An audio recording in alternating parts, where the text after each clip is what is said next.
Let's break down your cost of attendance into 4 major coverage categories. It might help to have your school invoice on hand. Keep these in mind when determining how much coverage you need: tuition, scholarships and grants, room and board, and all other fees. All institutions have a cost of attendance, which is the average annual cost to attend. This includes tuition and fees, room and board, books, supplies, and other expenses. Let's start with the biggest part of your overall college costs: tuition. Tuition is the price you pay for classes per term. Add this to your tuition insurance calculator. Next comes grants and scholarships. Many don't need to be paid back. Grants and scholarships that do need to be paid back in the event of a withdrawal should be added to your calculator.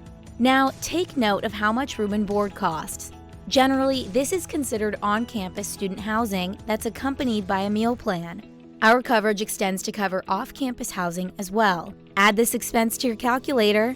Lastly, consider all of your academic fees. These are all the amounts charged to the student by the college in exchange for services the college provides. Examples of these fees include, but aren't limited to, labs, online class fees, and health and wellness services. It's important to know that expenses for food and insurance premiums are not covered here. Now that your coverage categories are all figured out, here are some last things to know before you buy a plan.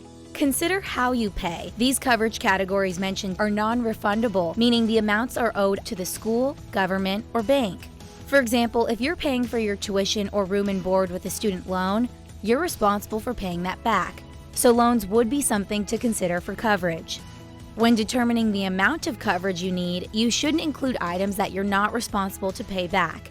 For example, some scholarships don't have to be paid back if you withdraw, and therefore shouldn't be included in your tuition insurance coverage. If you're unsure, check with the scholarship or grant provider. You're almost finished. Now it's up to you to determine if you want a term or annual plan. A term plan provides up to $40,000 of coverage. An annual plan covers up to $75,000. If you're taking a fall, winter, and spring term, you might consider an annual plan. But if your cost of attendance is higher than $75,000, that's when you might consider purchasing a plan per term. That's how to use our tuition insurance coverage calculator. Remember to purchase your tuition insurance before the start of class.